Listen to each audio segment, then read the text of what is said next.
Well, the seats are all trimmed, so now it's time to crack on with the carpets. And we have a little bit of work to do. Right, so this is the kit. Had it for a year, haven't even opened it yet. At least had a quick look and just took one or two bits out, but haven't really looked at all the bits yet. Actually, I got the right kit first.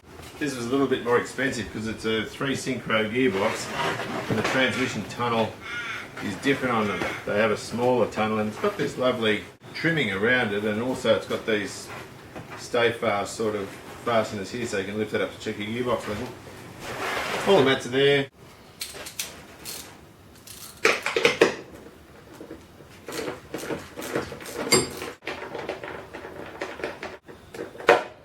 Only one lock washer fitted on there, which is a bit of a substandard job.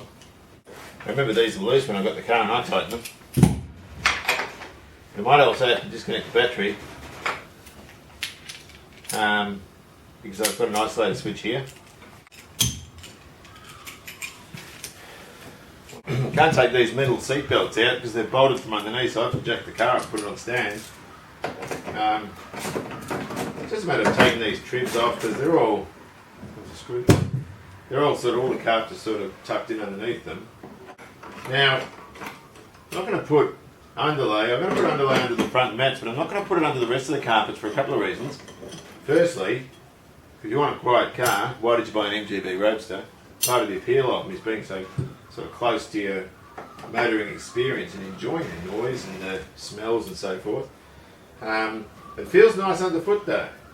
But the other reason I don't want to put it in is because it's a pain in the neck to find holes through it for seat belts and all this sort of stuff. So I might put a piece of underlay under the centre tunnel, I don't know, I'll just suck in the sea, I'll just take it all off and have a look. But it's mandatory under the front mats, but the rest of it, I couldn't care less about. Interestingly, this car was originally Monza red, which is an orangey red. It's now tartan red. This is the only evidence, I saw this a while ago, of the car's original colour. Somebody's pop riveted this in, I don't know why that's been pop riveted. So we'll just take all that out and drill them out and see what happens.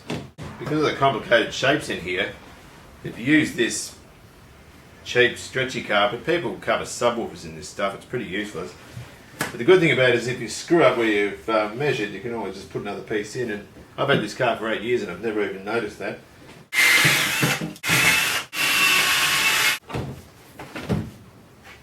Oh, that's good. No one's drilled speaker holes there.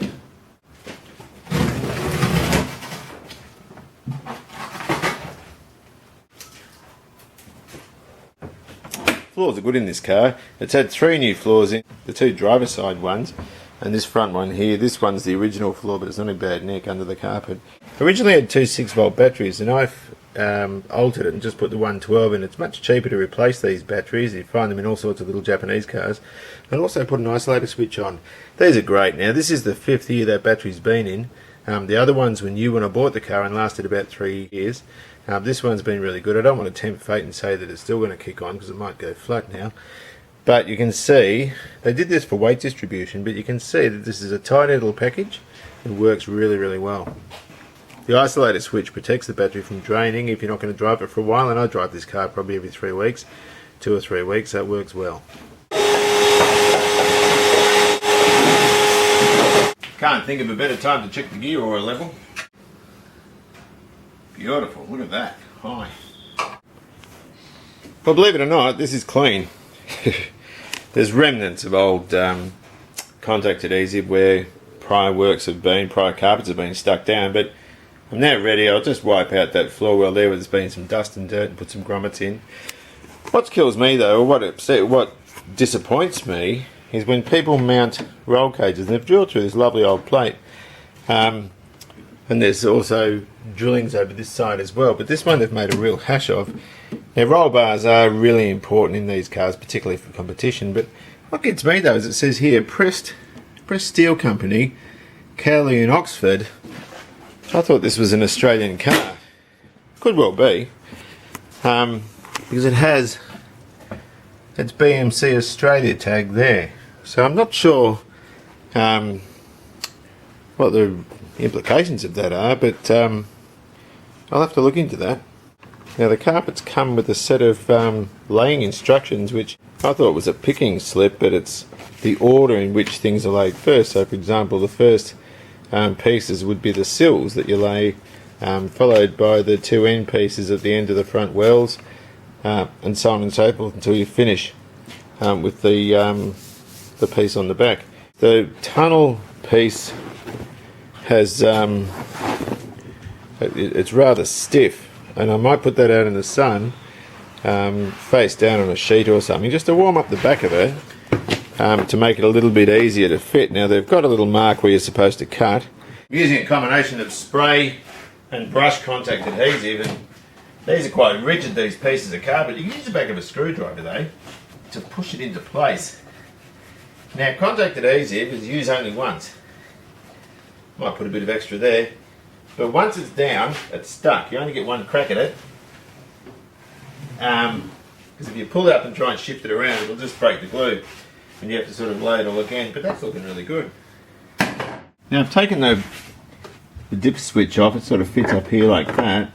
Now this is going to be absolutely hellish to find the holes that they mount into, so it's not a bad idea to sort of poke a screwdriver through in the vicinity, keep an eye behind where it goes. Now this might sound a bit silly and a bit simple, but that's gone through. Now what I can do, I'll find the other hole, use a wad punch, 2 circular holes, and before I actually push the carpet down, I'll just stick a couple of screws in so that I know when I go to put that switch on I can just screw it back in.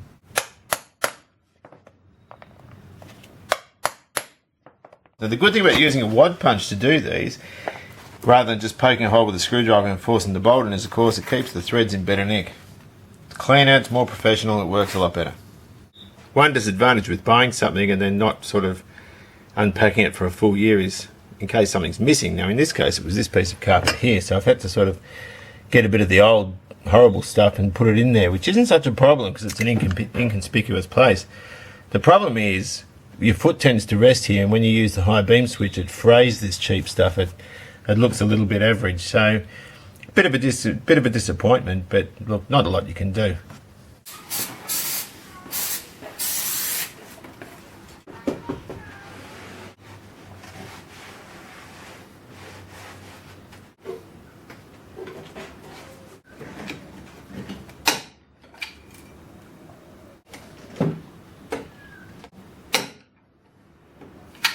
I'm wrestling with this a bit, and it's quite a rigid carpet and hard to get down.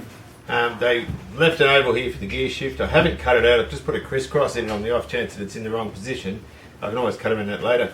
The most important thing is to put a contact adhesive down the spine of the tunnel first, because there's nothing worse than a loose fitting carpet, because that's pretty much where your arm goes.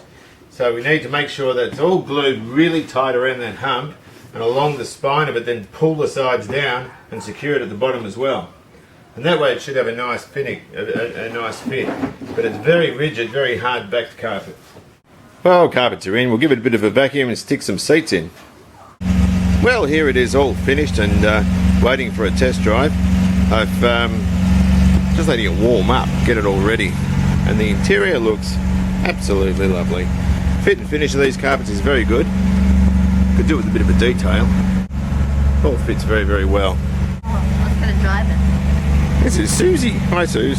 You'll notice the taco doesn't work, and I put an electronic ignition in. It's on choke at the moment, it's warming it up. Really discreet in there. As you can see, the only thing that gives it away is this quick release terminal. I've got one in the walls here as well. I've used these a few times now.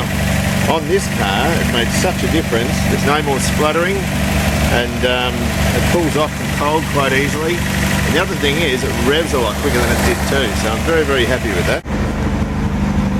So, Suze, what do you think of these new leather seats and carpets? Beautiful. Beautiful. Very soft leather. I have leather in my daily drive, and it's nowhere near as soft and comfortable as those are. So that looks like it's been one hell of a success.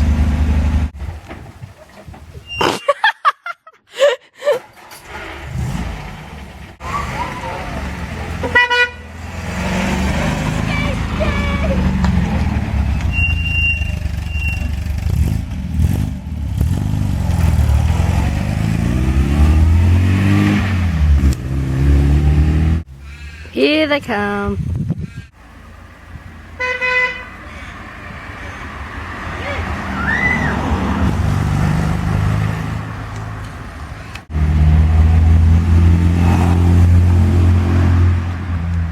Hello. Hello.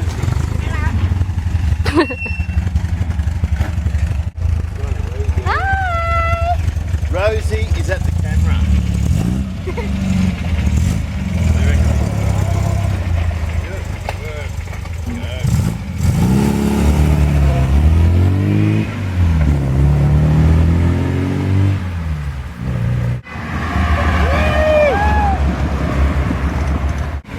My hair was blowing all over the place.